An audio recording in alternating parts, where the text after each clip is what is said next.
jalurnya udah tidak ada. Pas saya mau balik lagi, saya putuskan untuk mau balik lagi, saya mau menetap di puncak saja. Tapi pas saya balik ke belakang, jalurnya sudah tidak ada.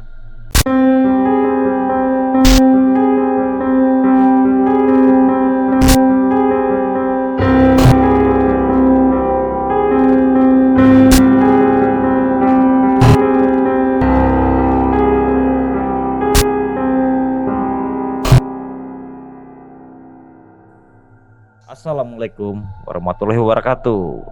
Hai sahabat misteri, jumpa kembali bersama kami di channel yang mengisahkan berbagai kisah nyata, pengalaman gaib oleh narasumber yang mengalami kejadiannya. Ini dia kisah nyata tanpa rekayasa.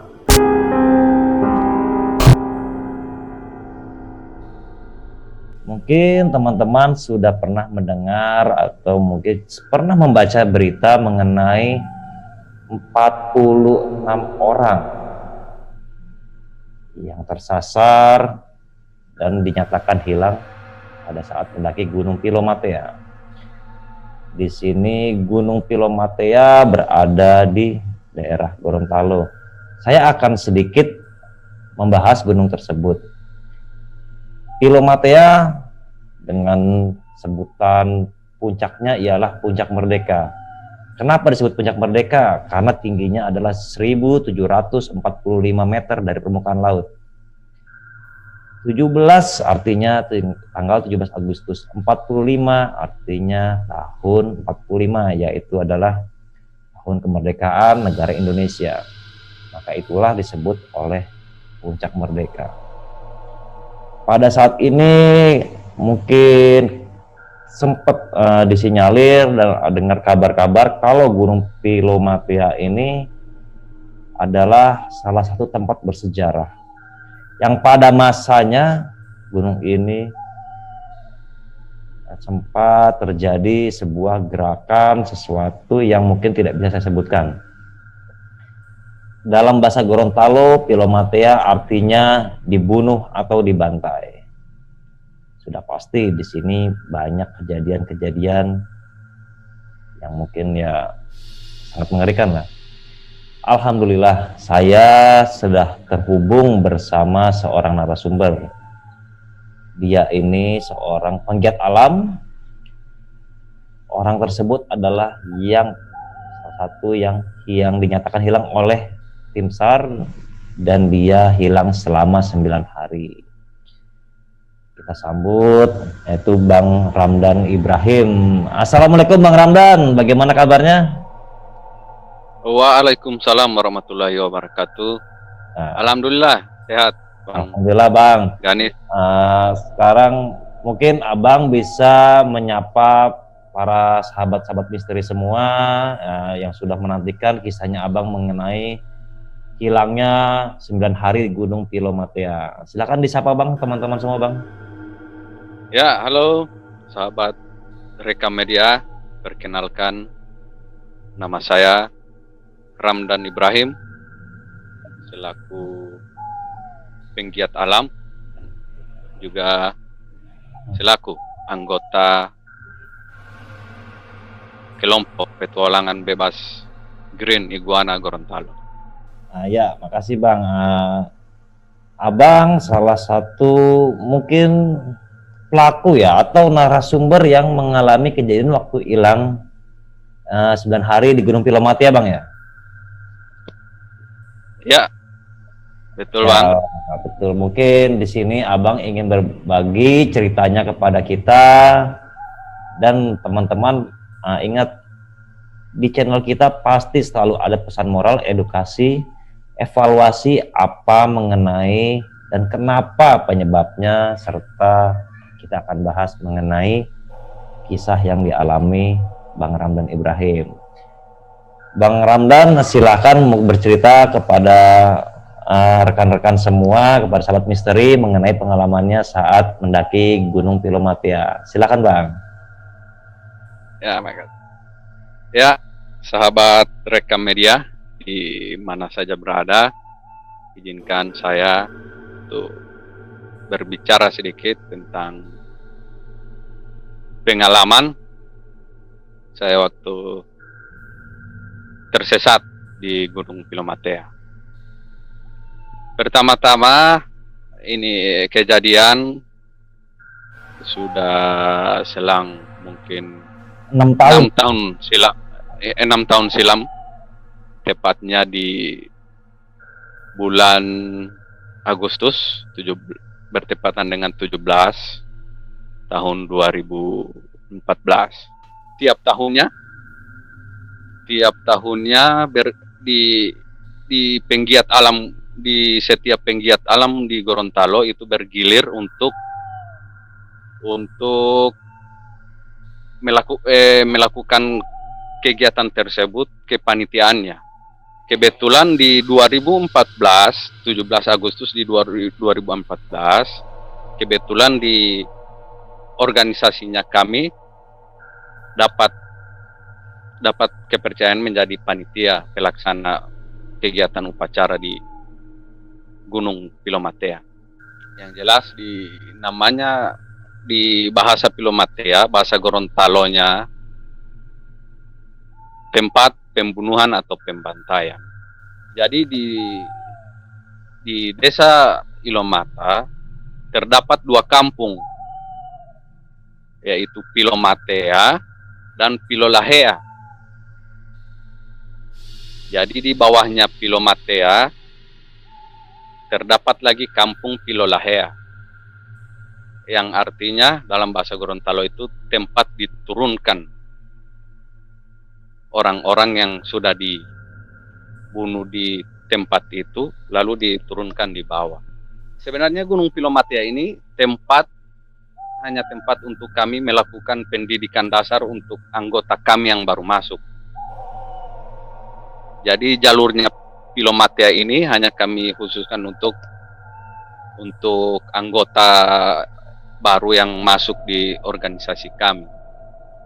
Nah, bertepatan dengan kepanitiaannya kami dengan teman-teman lain sudah melakukan briefing untuk bagaimana mekanismenya memperingati kegiatan ini untuk di pendakian di Gunung Pilomatea. Mungkin pada tanggal 15 kami mulai start jalan. Jadi kami kumpul di sana. Transportasi yang kami naik yaitu hanya ada mobil 1, yaitu mobil besar, dan itu juga dimanfaatkan oleh masyarakat di sana juga, karena jalannya menuju kampung terakhir atau bertepat di kaki Gunung Pilomatea itu jalannya terjal dan sulit untuk dilalui kendaraan roda 2. Rombongan istirahat sejenak di kediaman Bunda Ilomata. Jadi kami lepas dari kediaman Bunda menuju pos 1, alhamdulillah dalam keadaan baik. Cuacanya juga masih mendukung karena hujan gerimis. Tiba di pos 1, kami berhenti sejenak. Setelah berhenti sejenak di pos 1, kami melanjutkan perjalanan dari pos 1 sampai pos 2 karena waktu sudah mulai keburu malam. Jadi pas kami rombongan tiba di pos 2, karena waktunya sudah mulai malam dan mungkin untuk melakukan perjalanan lagi kan tidak mungkin dalam keadaan malam hari. Jadi kami di pos 2 itu, kami rombongan briefing sebentar karena sudah masuk malam hari. Kami putuskan di pos 2 itu sebagian peserta lanjut perjalanan dan sebagian peserta nginap di pos 2. Nah, di pos 2 ini kebetulan saya juga yang tertinggal di pos 2, ada beberapa rekan lagi. Karena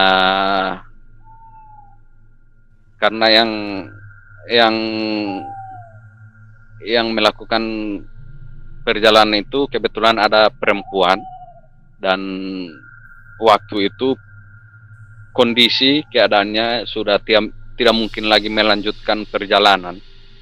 Jadi kami putuskan nginap istirahat di camp atau di pos 2.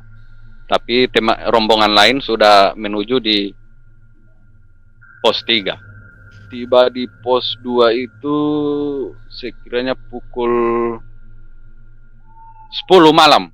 Kebetulan di Gunung Pilomatea ini hanya terdapat 3 pos.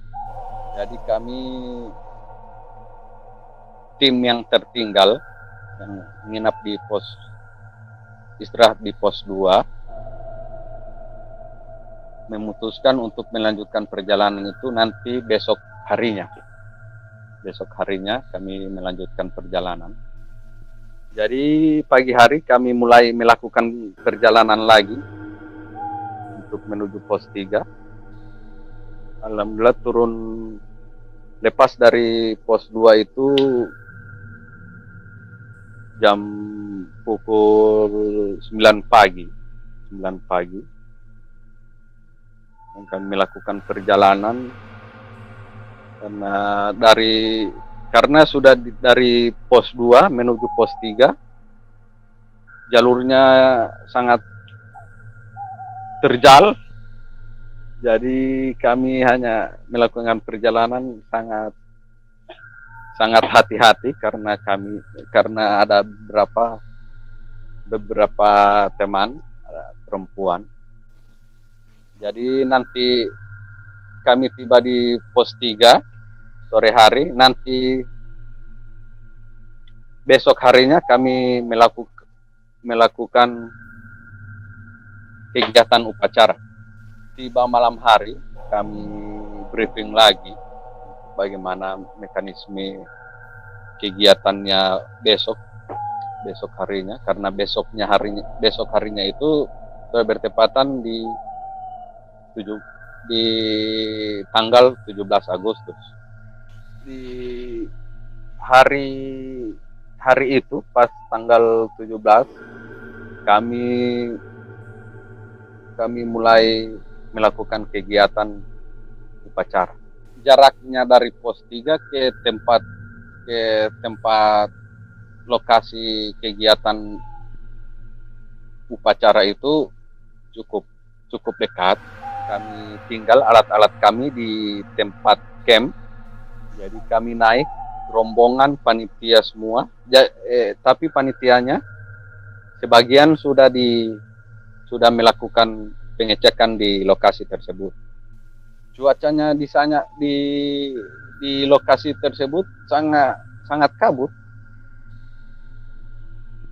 Sangat kabut dan cukup dingin. Karena vegetasinya mungkin masih rapat di sana. Jadi siang hari itu kami rasa sangat dingin juga. Jadi setelah upacara kami duduk. Ada peserta lain yang minta mengantarkan mereka untuk ke puncak Merdeka ini. Ya harus. Kebetulan kami panitia, kami juga yang antar mereka di puncak Merdeka. Jadi sebagian peserta lagi yang tinggal yang tetap berada di tempat lokasi upacara, sebagian naik ke puncak. Dan lokasinya juga tidak jauh dari tempat lokasi upacara kami. Dan kami pun ke puncak itu sangat hati-hati juga. Karena yang minta mengantarkan kami ini sebagian besar perempuan. Karena kami tidak membawa alat-alat, kami putuskan hanya sebentar di puncak. hanya sebentar kami di puncak, lalu balik ke tempat upacara. Kami balik di tempat upacara, kami putuskan untuk cepat-cepat harus balik karena cuaca sudah masuk mau maghrib, mau sore hari. Jadi jalurnya mulai gelap. Jadi pas kami turun dari puncak mau balik ke lokasi upacara. Nah, di sini ada yang sebagian yang turun duluan, ada sebagian yang masih berada di puncak. Nah, saya turun setelah ada teman rombongan sekiranya 3 orang yang turun lebih dulu. Setelah itu saya yang susul. Saya bertepatan waktu itu turun, ada salah satu teman saya juga dari organisasi lain, peserta, turun bersama dia. Kami hanya berdua. Nah, pas mau turun ini, mau balik ini, kami di situ sudah terpisah.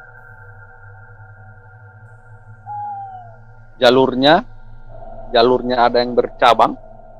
Kebetulan waktu pas mau turun itu masih agak cerah karena masih mungkin sekira pukul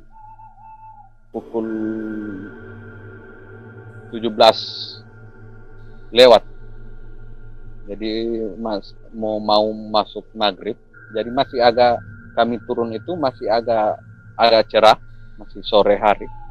Jadi pas ketemu jalur yang bercabang, kami hanya bertatapan muka. Karena kebetulan yang sweepernya pas naik itu kan kebetulan kami panitia juga. Kebetulan saya juga yang ada di situ.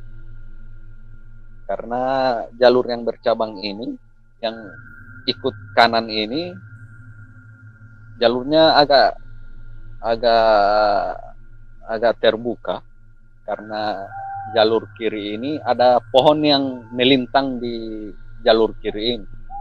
Jadi saya putuskan, saya bilang sama teman saya ikut sini saja. Tapi kata teman saya, teman anak yang pas mau turun ini, yang kami hanya berdua, katanya nanti ketemu saja di depannya, Bang. Jadi saya bilang, oh iya, saya balik, saya turun, dan dia juga sudah ikut jalur kiri dari puncak ini. Pas saya mulai turun, mau turun, sudah mau masuk gelap, saya turun dan saya kaget. Biasa saya memberi kode, biasa ada balasan. Itu pas saya turun sudah tidak ada balasan lagi. Dan saya teriak-teriak di lokasi tersebut, sudah tidak ada yang teman-teman yang balas suara saya. Dan itu pun waktunya sudah mulai masuk maghrib dan sudah mulai turun hujan pas malam hari tersebut. Jadi pas turun dari jalur kanan tersebut, saya teriak tersebut, sudah tidak ada yang balas lagi kode dari saya. Dan saya lihat di depan juga sudah tidak ada orang, maupun di belakang juga. Nah, saya putuskan, saya teriak-teriak, memang sepenuh suara saya, tidak ada satupun yang balas suara saya. Dan anehnya, saya pas mau balik lagi ke jalur atau mau naik ke puncak lagi, mau balik pulang ke puncak, jalurnya sudah rimbun, sudah tidak ada jalur lagi untuk balik.